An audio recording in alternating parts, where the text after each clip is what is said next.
बीते दिनों बिहार में हुए परीक्षा में गड़बड़ी के मामलों को लेकर ईओयू के डीआईजी मानवजीत सिंह ढिल्लों ने प्रेस वार्ता कर कई अहम जानकारी साझा की। उन्होंने बताया कि अब राज्य में परीक्षा में गड़बड़ी मामले में कड़ी कार्रवाई का प्रावधान किया गया है। पहले परीक्षा में पेपर लीक मामले सजा बहुत कम थी, लेकिन अब नए प्रावधान के अनुसार 1 करोड़ रुपए तक का जुर्माना के साथ ही परीक्षा का खर्च भी वसूला जाएगा। इसके साथ ही अब पेपर लीक मामले के आरोपी की चल अचल संपत्ति को भी जब्त किया जाएगा। इस दौरान ईओयू के डीआईजी मानवजीत सिंह ढिल्लों ने सीएचओ परीक्षा में गड़बड़ी मामले को लेकर कहा कि हम सभी 12 परीक्षा केंद्र की जांच की जा रही है। प्राथमिक जांच के आधार पर 3 परीक्षा केंद्र के स्वामियों को जेल भेज दिया गया है और जल्द ही हम लोग चार्जशीट दाखिल कर उनकी चल अचल संपत्ति भी जब्त करेंगे। हम लोग सभी परीक्षा केंद्रों की जानकारी केंद्रीय कंपनी रजिस्ट्रार से जुटा रहे हैं। 2022 के बाद से कई परीक्षाओं का और कार्रवाई की है। अब तक हम लोगों ने अतिरिक्त दूसरे राज्यों के साथ समन्वय कर करीब 170 लोगों को प्रोफाइल तैयार किया है। परीक्षाओं में पेपर लीक के लिए माफिया सोशल प्लेटफॉर्म का भी उपयोग करते हैं। इसके लिए हम लोग साइबर पेट्रोलिंग भी कर रहे हैं और जानकारी एकत्रित करते हैं। हम लोगों ने माफिया संजीव माफिया के खिलाफ जानकारी जुटाई है और अब उसे भी बहुत जल्द ही गिरफ्तार किया जाएगा। हम लोग परीक्षा में गड़बड़ी करने के मामले में सरकारी कर्मी और अन्य सभी संलिप्त लोगों को गिरफ्तार किया जाएगा। अब नया अधिनियम के तहत सभी परीक्षा माफियाओं के ऊपर कार्रवाई करते हुए उनकी संपत्ति भी जब्त की जाएगी। परीक्षा से पहले हम लोग व्हाट्सएप और ईमेल आईडी भी जारी करते हैं और प्राप्त सूचनाओं के आधार पर हम लोग कार्रवाई करते हैं। अभी हम लोगों ने सीएचओ परीक्षा में भी गड़बड़ी के मामले में रिपोर्ट बना रहे हैं। सर, इस पर अभी तक क्योंकि बहुत से डिपार्टमेंट इन्वॉल्व, हम लोग वेटिंग जरूर करेंगे एनओसी के निर्णय सरकार के ऊपर।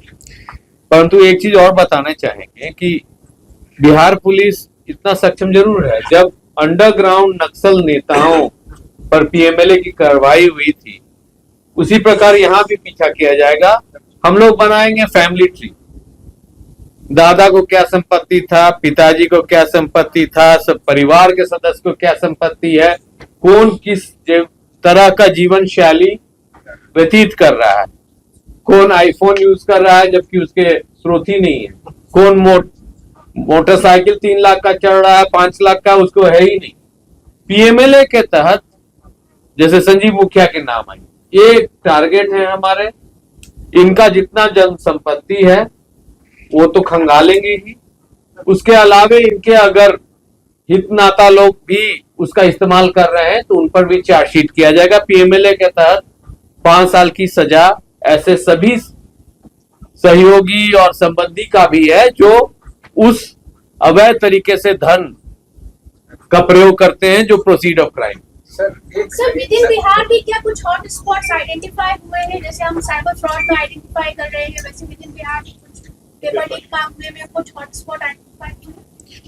देखिए, हॉट स्पॉट बहुत खबरें आती हैं सर जी। अभी तक जो हम लोगों का अनुसंधान रहा है उसमें जो अधिकांश अभियुक्त जो शामिल रहे हैं वो कुछ जिलों से शामिल रहे हैं। जैसे आपने बताया कि नालंदा से काफी उसमें अभियुक्त रहे हैं। तो हम लोग जो प्रोफाइलिंग कर रहे हैं, जैसे मैं आपको बताया कि उनके जो ई डॉजियर्स हम लोग बना रहे हैं, प्रोफाइल्स बना रहे हैं, वो इसी के आधार पर बना रहे हैं कि हम लोग पता कर सके, जैसे सर ने बताया कि उनके सहयोगी कौन है, उनके साथ उनके फैसिलिटेटर्स कौन है, उनका फैमिली ट्री क्या है। तो इसी तरह से हॉटस्पॉट्स ऐसे आइडेंटिफाइड नहीं किए हैं, लेकिन जो उनकी प्रोफाइल है, प्रोफाइलिंग वो सारी विवरणी रहती है कि किस किस जिला से है, कहाँ कहाँ पे उनका एरिया ऑफ ऑपरेशन है, वो डेटाबेस हम लोगों के पास है। कोचिंग संस्थान भी है सर, क्या होगा हॉटस्पॉट? हाँ बिल्कुल, कोचिंग संस्थान भी हैं। हम लोगों ने आपके साथ पहले भी साझा किया था कि बीपीएससी में हम लोगों ने कुछ कोचिंग संस्थान हमारे रेडार पर हैं, जिनके ऊपर हम लोगों ने काफी हद तक साक्ष्य संकलन कर लिया है और हम लोग अब वारंट्स की भी इसमें कार्रवाई करेंगे। 2-3 कोचिंग संस्थान है जो कि हमारे रेडार पर है। उनके नाम से बता नहीं, अभी हम लोग साझा नहीं करेंगे, अनुसंधान की इस तरह के नाम का परीक्षा माफिया है सर, जो दानापुर के केस में कौन चल रहा है। उसने जाके उड़ीसा का सीजीएल का परीक्षा लीक कराया। लीक कराने के बाद उसको बेल हुआ। बेल ऑर्डर में ये लिखा हुआ है कि वो 15 दिन के अंदर, वो हर 15 दिन पे जाके स्थानीय थाने समस्तीपुर या कल्याणपुर के थाना वहाँ उसको जाना है।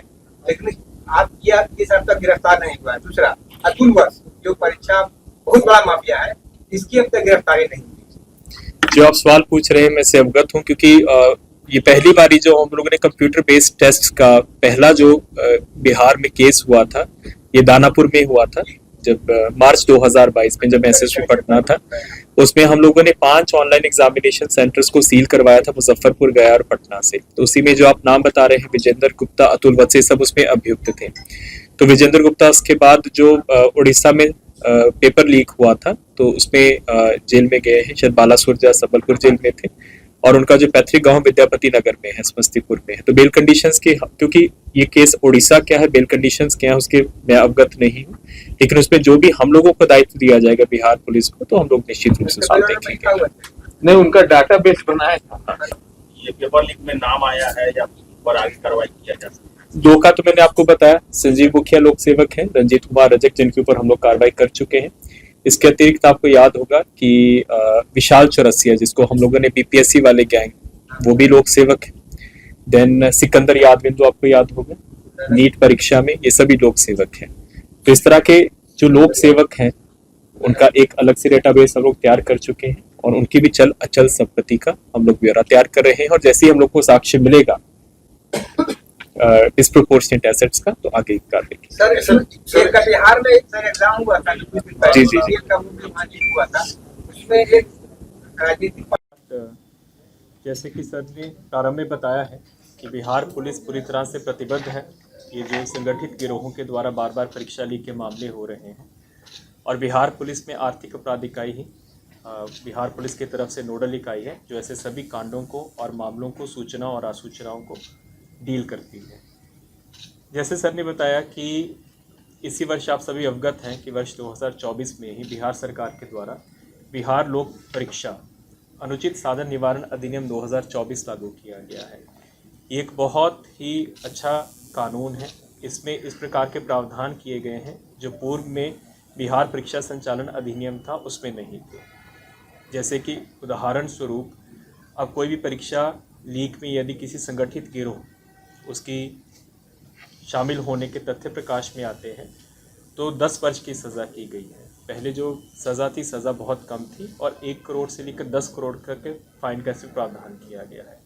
इसका एक और जो अच्छा फीचर ये है कि अगर कोई भी संस्थान, चाहे परीक्षा कंडक्ट करने वाली एजेंसी जिसको दिया गया है, या फिर एग्जामिनेशन सेंटर्स हैं, उनकी संलिप्तता प्रकाश में आती है, तो उनका भी जो चल और अचल संपत्ति उसको आइडेंटिफाई करके उनकी कुर्की जब्ती की जा सकती है। और इसकी वजह से जो सरकार को नुकसान होता है परीक्षा संचालन, क्योंकि पैसा लगता है, सरकारी राजस्व की इसमें क्षति होती है, तो उसका कंपनसेशन किया जा सकता है।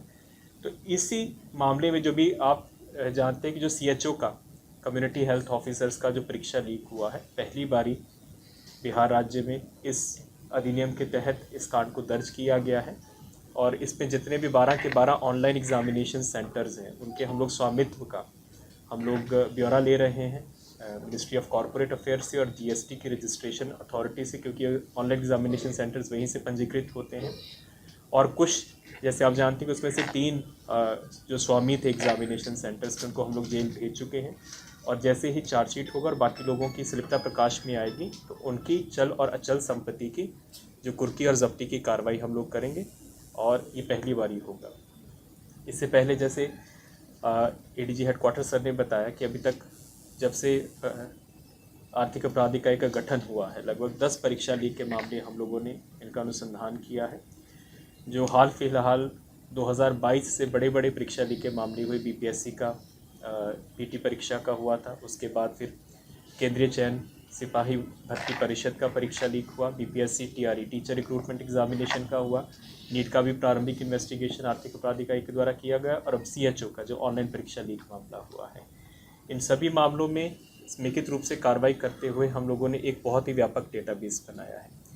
इस डेटाबेस में लगभग 170 लोगों का अभी हम लोगों के पास प्रोफाइलिंग हुआ है, और इसमें बिहार राज्य के अतिरिक्त हम लोगों का लगातार संपर्क रहा है उत्तर प्रदेश के साथ, झारखंड के साथ, हरियाणा के साथ, और जब नीट का पेपर लीक हुआ था तो गुजरात और महाराष्ट्र से भी वहाँ से टीम्स आई थी।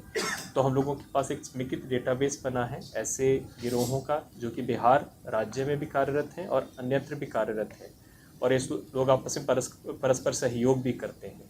उनका प्रोफाइलिंग करके हर बारी जब भी कोई भी परीक्षा होती है तो हम लोग इसके संबंध में अलर्ट्स भी जारी करते हैं।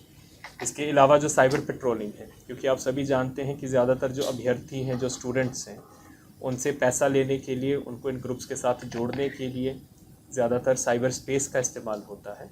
तो हम लोगों का एक 24/7 घंटे कार्यरत है, समर्पित इकाई है, जो कि सोशल मीडिया पेट्रोलिंग के अतिरिक्त ऐसे मामलों की साइबर पेट्रोलिंग भी करता है और सूचनाओं और असूचनाओं का संकलन करता है। उसके बाद ये जो गिरोह हैं, इनके जो प्रमुख सरगना हैं, इनको आर्थिक रूप से चोट पहुंचाने के लिए भी हम लोगों ने कार्रवाई किया है।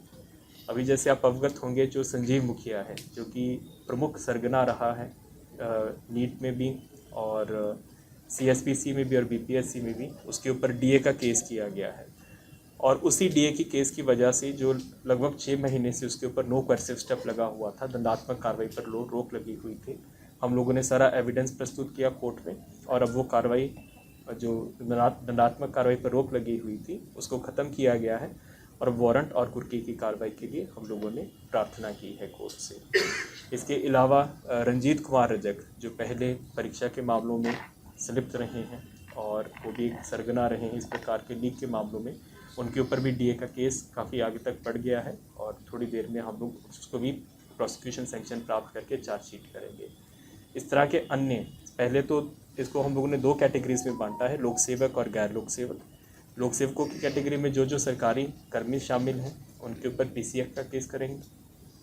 और फिर एक प्लेटफॉर्म होता है रीजनल इकोनॉमिक इंटेलिजेंस काउंसिल, इसमें जो आयकर विभाग होता है, अग्रणी विभाग है, तो जितने भी भ्रष्टाचार निवारण अधिनियम के डिस्प्रोपोर्शनेट एसेट्स के केस होते हैं, उनके माध्यम से उनको सूचना साझा किया जाता है और वहीं से सूचना प्रवर्तन निर्देशालय ईडी को भी जाती है। तो ये दोनों पीसी एक्ट के केसेस में ऑलरेडी सूचना प्रवर्तन निर्देशालय को भी दी गई है ताकि वो भी अपने स्तर पर कार्रवाई कर सकें। जो गैर सरकारी सेवकों के मामले हैं, जिसमें जो संगठित गिरोह के बाकी सदस्य हैं, जैसे मैंने आपको बताया कि जो नया अधिनियम लागू हुआ है उसमें उनकी चल और अचल संपत्ति को फोरफीट करने का प्रावधान है। उसको लेकर उनका इन्वेस्टिगेशन, वित्तीय अनुसंधान किया जा रहा है और उन लोगों के ऊपर भी सख्त कार्रवाई की जाएगी। इसके अलावा हम लोगों ने एक समर्पित रूप से आर्थिक अपराध इकाई में एक परीक्षा सेल का गठन किया है। जब भी कोई परीक्षा होती है तो एक समर्पित डेडिकेटेड ईमेल आईडी और व्हाट्सएप नंबर हम लोग जारी करते हैं। आप लोग सभी अवगत हैं, हम लोग अपनी परामर्शिका में एडवाइजरी में उसको देते भी हैं और उसके माध्यम से काफ़ी सूचनाएं और आसूचनाओं का हम लोग संकलन करते हैं और उसके ऊपर हम लोग प्रोसेसिंग करके कार्रवाई भी करते हैं। जैसे सर ने बताया कि अब हम लोग आउटरीच का भी काम कर रहे हैं। जो बीपीएससी का परीक्षा लीक हुआ, टीआरई का, और सीएसपीसी का परीक्षा लीक हुआ, और इवन जब नीट परीक्षा को लेकर हाई पावर्ड कमेटी बना था तो उसमें तीनों जगह पे आर्थिक अपराध इकाई के द्वारा परामर्शिका मांगी गई थी। वहाँ पे जाके हम लोगों ने बैठकें भी की और कुछ सुधारात्मक सुझाव भी दिए थे, जिसके कारण बीपीएससी और सीएसपीसी का सफलतापूर्वक दोबारा परीक्षा लिया गया है, जिसमें किसी प्रकार का कोई आरोप लीक को लेकर नहीं आया है। अभी जो ऑनलाइन परीक्षा लीक हुई है, इसको भी लेकर हम लोगों ने अपने अनुसंधान में पाया है कि कहाँ कहाँ पे लूप होल्स थे, कहाँ कहाँ पर खामियाँ थी,